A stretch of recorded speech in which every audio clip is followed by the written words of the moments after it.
Gaano ninyo kakilala ang mga Bangsamoro? Welcome to the Gani Talk Show. Ito ang programang maghahatid sa inyo ng mga totoong kwento ng kabayanihan, kagalingan at mga kagandahang asal na tiyak na mapupulutan ng magagandang aral. Halina't samahan niyo kami at sabay-sabay tayong matuto kasama ang iba't ibang personalidad ng Bangsamoro. Bismillah, Assalamualaikum warahmatullahi ta'ala wabarakatuh. It's a good day and I am blessed, I am fortunate to have the very famous KULAS. Just a regular guy, but Assalamualaikum, mga adlaw, magandang hapon. Hello everyone. Welcome to Cotabato City. Thank you. This is not your first time to visit here, right? No, I've probably been here 6, 7, 8 times, coming and going over the past, 6, 7 years. So yeah, I'm always happy to be back. It's really nice seeing Cotabato the way it's blooming. So. And how do you find the place? Yeah, it's really wonderful. I mean, even in 2017 when I first came here, I was a little bit uneasy because I didn't know the area. Also, unfortunately, due to things well in the past and some difficulties, I was a bit nervous being a foreign national and being somebody without experience. But every time I come back, and over the years, I just keep seeing it progress in a very positive way, and it makes me feel very comfortable being here, so I'm happy. Alhamdulillah. Now, if you are going to describe the following in one word, like, how will you describe the food here in one word? Oh, so fun, diverse. Diverse. How about the places? Well, I don't want to say diverse again, but just really exciting because, having that mix of, Maguindanao and Iranon, Tausug, Bisaya, and, so many cultures. It's like just jumping into a whole different side of the country. Really cool. All right. Most importantly, how about the people? Yeah, really. You know what? It's interesting because some people around the world might think, oh, you're in a critical area, but actually what's fascinating is people in these areas almost want to take even more care of you and really go out of their way to help you because they don't want that impression. So I find whenever I'm here, I'm even more taken care of and more welcomed because people are excited that I'm showing them faith, and in return they show me faith and kind of watch my back. So it's awesome. Oh, I'm glad to know that. We are happy to know that from a foreign national who just went here, who's been sharing happiness and inspiration from our country. Who gave you the alias KULAS? Back in 2014, I was tambay loob sa bahay in Cagayan de Oro. I lived in a Filipino compound. Okay. Manangs, titos, just lots of people. And I was just chilling. My manong walked in, looked at me and went, KULAS. KULAS. And I was like, what is going on? Ano yan? And then my barkada, KULAS. And it just spread and spread and spread. So it's given to me by my unofficial family in the Philippines. Okay. Did you ask why you were called as KULAS? I think the first kind of months I didn't. I just thought it was so cool and made me feel like a part of the community and respected. But I think over the years it seems like a typical kind of almost Bisaya name, which is you're very laagan, you're very kind of happy-go-lucky, sometimes mischievous, but mischievous in a positive way. Okay. I think so. I don't know. I also heard Kulasisi is a bird. Kulasisi. Why becoming Filipino? Well, it's actually not me trying to become a Filipino. It's just I was having so many positive experiences here in the Philippines becoming a part of my life. And I wanted to share those. So I coined it Becoming Filipino because it's taking those experiences that are becoming a part of me and then sharing them back to the world around me. So. But right now, there is a House bill granting you that Filipino citizenship. Yes. How does it feel? At first it was when I first heard about it and the idea of it, I was very, what's the term for it? I had to be very reflective. So I actually spent a month where I didn't tell anybody and I just thought, is this something I deserve? And then I realized I can't answer that question. It's not for me to decide if, who deserves to be a Filipino. I don't know, I'm Canadian, right? So, but then I realized, I'd been here for 10 years and I'm only 34 now. So basically my entire young adulthood and You spent here. And 30% of my life, if not more, of my prime years.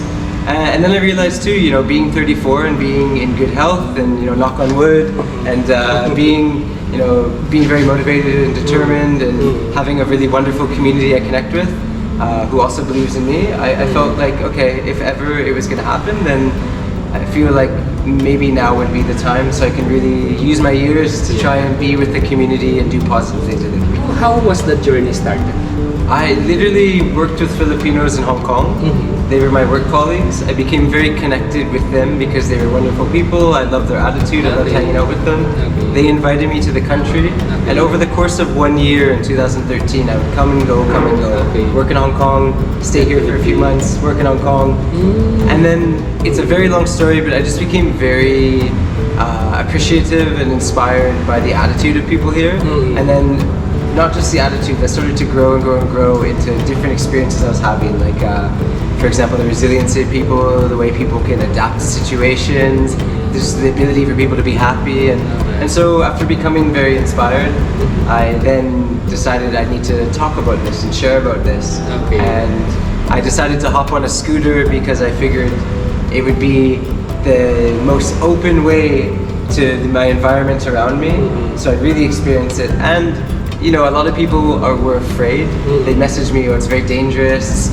So I figured if I do it the most dangerous way, which is on a scooter, it's just me and a motor and everything, and then maybe it would challenge them to realize maybe it's not as dangerous as perceived. So 10 years later, I'm still doing it, and everything's been, you know, absolutely wonderful. Were there some difficult situations? Of course, but majority and everything was just super positive. And thank you for sharing that. At least the people know, especially in Mindanao.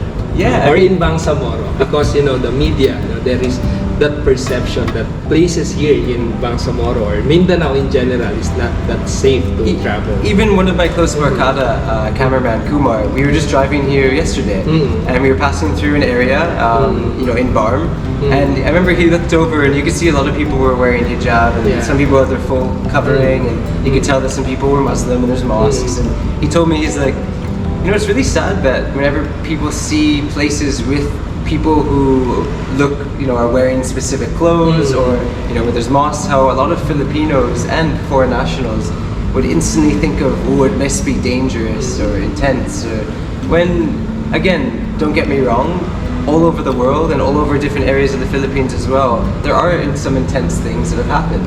But the vast majority is beautiful, loving, caring, awesome, wonderful people and places. So that should be the emphasis, and hopefully that can also, you know, help drive away more of the negative stuff that does happen. If you are not a vlogger now, what do you think is your profession? Well, I was into outdoor education. That was my life. I was into outdoor education and working with students, and so that would have probably been my career path. I had a great career in Hong Kong. What I do now was never meant to be something that was my entire life. But my passion and purpose became so meaningful to myself and to other people around me, and I realized it was having a positive effect. So I had to focus and 100% all in, continue with it, and magically it became my life. So I would probably just be teaching, but I guess in a sense I am sort of teaching now, but with people, not just me. It's not me, it's everyone teaching together. So you are still educating people. I think so. But in a very creative and in an engaging way. Just like what you are doing right now. And all of us together. It's like you choosing to have a discussion with me now, or maybe put it on social media. That's also, it's just us together doing it. So. Yeah, exactly. How long have you been doing this thing, the vlogging? So, like I said, I came and went for a year, and then I started really in 2014. 2014. So we're looking at pretty much 9 years. 9 years. So I'm feeling kotigulang. I'm getting matanda. I'm getting old now. With the attitude that you have, you will stay young for a long time. Well, that seems very Filipino, from what I've seen. So before going to the Philippines, what country have you been into? So I've been to 29 countries. 29 countries. But I never blogged or vlogged. There was not even I never had the sense of meaning to do it. It was not my purpose, so I never felt so inclined to want to do that, to share so much about what I was experiencing. It was just because of that year I spent here and became so inspired. I just was like, I have to do this. And then I realized I could take pictures and write, but then maybe nobody will believe it. So I have to make videos. So it was just, I had to do both to maybe have the best chance of showing what I was really experiencing and have people believe it was real. So that's why I did it. And right now, a lot of foreign nationals are now here in the Philippines doing the same thing. It's definitely become very a modern thing. Like in 2014, 15, 16, when I took out a camera and I walk around, people are like, Yeah. it's so strange. What is he doing? Now it's like vlogger. Yeah. Hey, vlogger. Yeah, So, vlogger. which I think is nice because it shows that people, you know, now maybe even more comfortable with sharing, which could be very positive. You know, as long as it's sharing with purpose and for the right reasons. Yeah, you have that huge influence to those foreign nationals who are now here in the country. I just think that I started before it was really a thing. Okay. And no matter I was here or not, I think that a lot of people would be vlogging now anyways because it's become a worldwide thing. Exactly. But I was really blessed that I found this way to share early on before it became such a widely shared thing, vlogging, blogging, all that kind of stuff. So, because it kind of gave me, I was able to grow with this wave of everybody doing it and better understand how I can continue to do it in the best and most respectful ways. So. Yeah, that influence rippled down to us who are just an emerging content creators. Remember this, man. I always look at it this way. Sometimes people will ask me like, how does it feel to have 1 million subscribers or Yeah. 1 million views? Or Yeah. the truth is, I mean, of course, it's a wonderful feeling to be able to access and share something quickly to a lot of people. Yeah. But that doesn't mean it's any more powerful than sharing with one person. Because if you share something super meaningful to me, and I really care about it, I'll probably share it to other people. Whereas if I share something to 1 million people, but it doesn't have any purpose or positive meaning for them, then maybe it just stops there. And your one sharing one-on-one could be just as motivating. So Wow. you have to think of it that way. I mean, it's a cool feeling, but it's not really any different than me and you talking now. Wow, so you'll never know what will be the impact of your message to that person. Absolutely. It can create a huge impact to the world. Yeah, don't ever think that the numbers or the views or the Yeah. likes or the subscribers are more important than your actual message and purpose and what you're going for. Exactly. What was the first place you visited here in the Philippines? So my first trip for 3.5 weeks in January 2013, it was Cebu for a week, Cebu. Cagayan de Oro for a week, Okay. Camigan, Bukidnon, Davao, and then Manila. So that was my first trip. It was like a little loop-de-loop. So I was happy I was able to touch a little bit of Luzon, Visayas, and Mindanao. Okay. But you started in Mindanao. Yeah, I mean, Mindanao became really my home base because Okay. I was really, I mean, it's inspiring when you're surrounded by people who unfortunately have a lot of negativity thrown at where they're from and who they are from an outside perspective, but yet they still have such a proud and positive attitude about where they're from.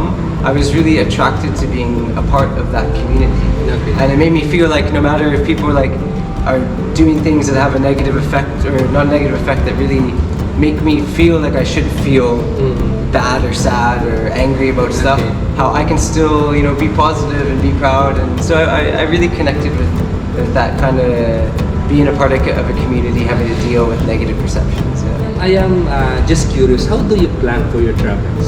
So literally, I just go, hey, maybe I haven't been in, let's say for example, last month, I looked and said, you know what, I haven't really done a loop fully and, with enough time around Sultan Kudarat province, which is outside of Bar, but it's, it's a province here in Mindanao.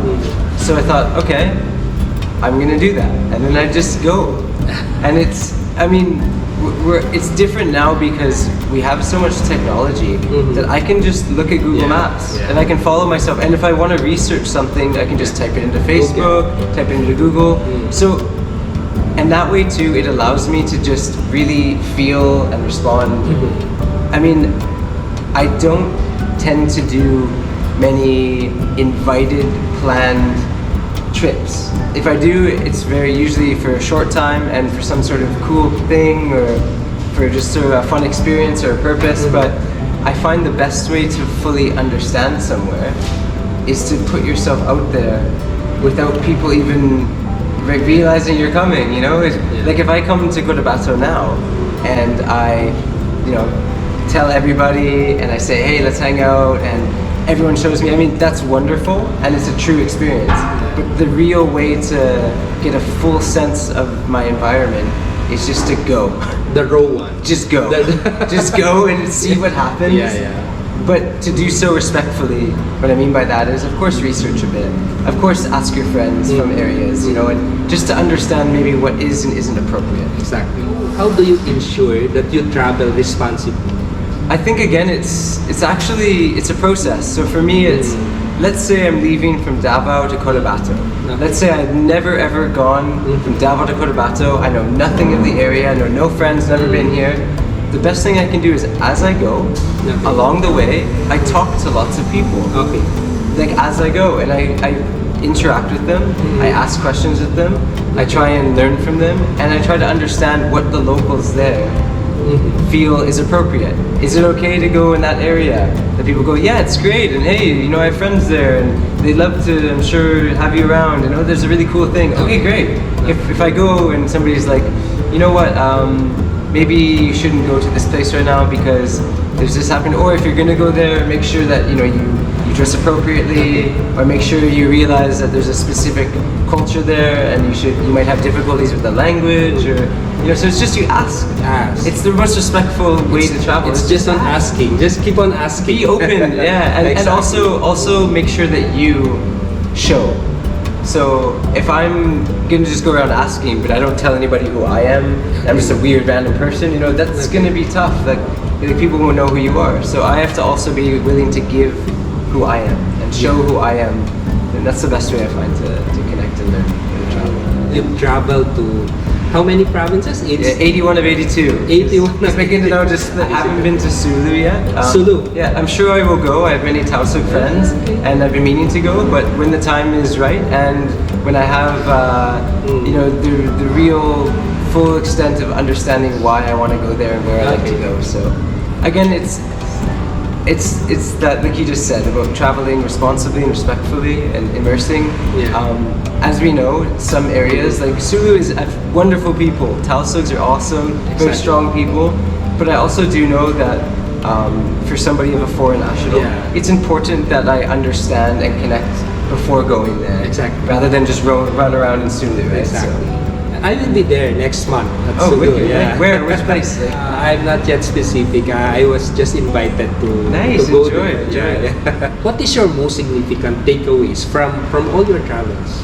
I think it's never stereotyped or generalized. So it can be very easy to hear things about somewhere and to believe that's what it is. Okay. But the best way you can really understand somewhere is to have been there yourself, or to connect with people who are really from there and interact and learn from them. It's case in point. Even imagine this right now. Even have you heard of Camigan Island? Camigan, yeah. So it's probably one of the most chilled, laid-back islands in the whole country. Okay. And I could say anybody around the world could probably just go to Camigan, do what you want. You could have no experience here. But the Canadian Travel Advisory says don't go, and that it could be dangerous. Okay. But I'm sure that they take that perception because it's a part of Mindanao. Okay. But I can tell you right now, if anybody from the people who wrote that have been to Camigan, they wouldn't think that way. So it's just never generalized, It's always very important to do not stereotype. Not stereotype. It's so important. From all your travels all around the Philippines, what are the things you saw or you experienced in the Bangsamoro region that you think it's uniquely Bangsamoro? Well, I think definitely the artistry. I mean, you look at the different way, you can look at how the Maranos make I can't remember the name of them, those beautiful vase. I can't remember the exact name, like Tarongan or something. No, that's the houses. Turugan. Is it Turugan? Yes, the houses. Turugan. But then there's also the vases. I can't remember the name. I'm sorry. But then even the blade work with the krises, or you look at how the Akan people make beautiful blades.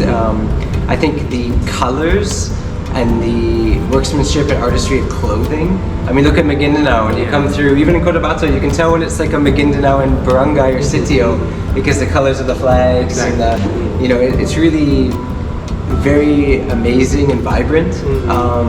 The food, of course. I think what's fascinated me is how when people talk about, what are your favorite foods in the Philippines, very few people will ever talk about, like dulang or something. Dulang.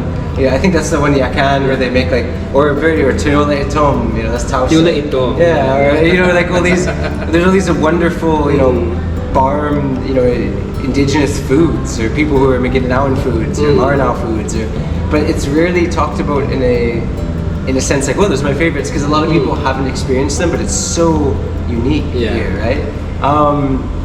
And again, I think, although pretty much anywhere you go in the Philippines, it's really a diverse halo of culture, but definitely, I mean, it could be the most diverse environment. I mean, you're sitting here in Cotabato, it's really, there's Aranan, Maguindanao, and Maranao, so language can be very, very, very interesting in Barm region. Exactly. There are 13 ethno-linguistic groups There you go. under the Bangsamoro. I think I could maybe name 9 off the top of my head. Okay. Like Sama Panigi, Tausug, Yakan, Badjao, but there's the Sama Dilao, and then obviously Maguindanao and Maranao, Iranon, probably Bisaya, I guess you could say, even though it's not, I know Bisaya is from settlers, but I can't remember. You know it better than me. I'm trying my best to learn. Right? If you're going to give a slogan for farm tourism, what will it be? Wow, that's really like, it's tough. You can't just throw something out, right? I think it would have to. So it would have to do with something. Probably, I think I would almost want to go down the path of something to do with like mystery, because I think that Barm, just for a lot of people, it has a very wrong perception or idea. But I think that in a sense, I'll give you a case in point. Right now, 2 of my friends are in Basilan. They've never been there.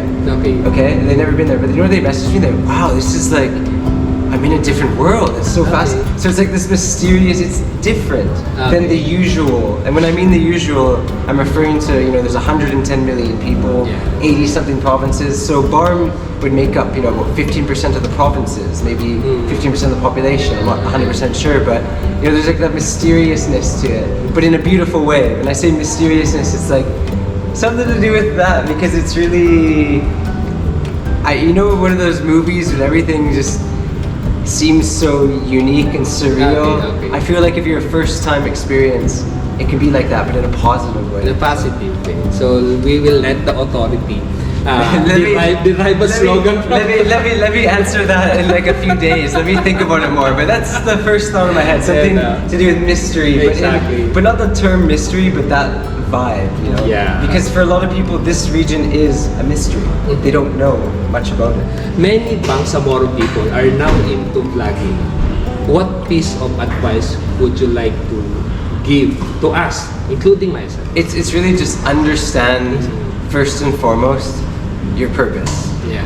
Why are you going to vlog? Now, don't get me wrong. There's nothing wrong with just you enjoy it and you have fun. That's great. Nothing wrong with that. Okay. But I think it's super important to, if you really understand your purpose and why you're doing it, you'll find that you'll want to do it more and you'll be motivated to do it more. And very important to always be real. I don't want to say this in a negative sense, but vlogging now has become such a business for people. A lot of people do it because they want to earn or be famous, and again, nothing wrong with that, but I think even if you become super famous and earn tons of money, it can be very easy to just burn out and not want to do it anymore if you don't understand why you're doing it. And even better if what you're vlogging or doing is not just positive for you, but is positive for other people around you. I find that will probably become very motivating, and also people will help you. When I ask somebody who's Maguindanao, can I learn about something, they tend to share it with me because they know why I do what I do, and they trust that it's going to be projected and meant in a positive way. If I was just doing it because I want to earn money and get business all the time, I think people would be like, well, why are we sharing this with you? So Exactly. It's good to live a life of significance. absolutely. And again, nothing wrong with people who want to, let's say, be a vlogger as a profession. That's great. But trust me, significance and purpose will really, really help you in the long run. Exactly. Finally, your message to the Filipino. Yeah, just stay positive, connect as much as you can. Look, listen, observe, don't be afraid of, again, I'm different. I'm a white Canadian dude. You're Maguindanaoan. You're Yeah. different than me. But as a Maguindanaoan, you're probably a little bit different than a Hiligaynon. An Ilonggo. You're also maybe a little bit different than an Ilocano. Exactly. The Ilocano is a little bit more different than a Waray. So even me being different than a Filipino, Filipinos themselves also have little differences amongst themselves. But for me, that's a great opportunity to just learn even more. That means that you won't know what those people know, and they won't know what you know. And if you share what you know, it can actually benefit everything as a whole. So Exactly. yeah, so just be happy, share more, and always just respect that differences can be beautiful. Power on. Yeah, power on, definitely. Thank you so much. Thank you so Alright, much. This is the most challenging interview I've ever made. It's cool, man. You did a great job, and it was really fun. So. I had to wipe my nose. It's good. You did, yeah. Fantastic. Thank you. Thank you. Thank you for speaking English, because I honestly too I love when people. I know you must probably be easiest speaking Maguindanaoan or Maguindanao. Maguindanaoan. Yeah. So, but thank you for the respect that I can't, and I would love to, and I always try and share words, but I just can't yet. Yeah. Maybe in the future, inshallah. Right? Inshallah. Thank you. It's a dream come true actually. I've been following you. In fact, my format in YouTube and Facebook is a lot of similarity with your Great, your cool, format. man. Because I was inspired. I don't have time to do a lot of editing, but when I saw your videos, I can do this. Yeah, you can. Just the real one, the raw thing, the raw emotion like that. Well, keeping it real, I think, is important in a day and age when there's so much manufacturing. So Exactly. I think that sometimes being simple can be effective. Thank you so much. Alright. Man. Thank you. Assalamu alaikum. Thank you so much for watching my interview with Kyle Jennerman, or popularly known as KULAS, of Becoming Filipino. I was so inspired by his story, yung kanyang naging journey dito sa Pilipinas, kung papaano niya pinagsisigawan, pinapakilala, sinyo-showcase sa buong mundo the goodness in our country, most especially the wonder here in Bangsamoro region. On the other hand, na-challenge po tayo because the conversation is not all about KULAS. Actually, it's all about us na mga Bangsamoro. Ano yung pwede nating gawin nang sa ganon ay maipagmalaki rin natin, ma-showcase din natin sa buong mundo lahat ng likas yaman natin dito sa ating lugar. And for me, the least that we can do is to challenge ourselves. Patunayan po natin sa buong mundo na totoo lahat yung sinasabi ni KULAS. How wonderful people we are as Bangsamoro. And ako personally, I am very happy because the very purpose of this page is to showcase the treasures in our homeland. The foods, the places, and of course, the people. Kaya eto po, inshallah, tuloy-tuloy lang po tayo sa journey na to. Sabi nga ni KULAS, power on!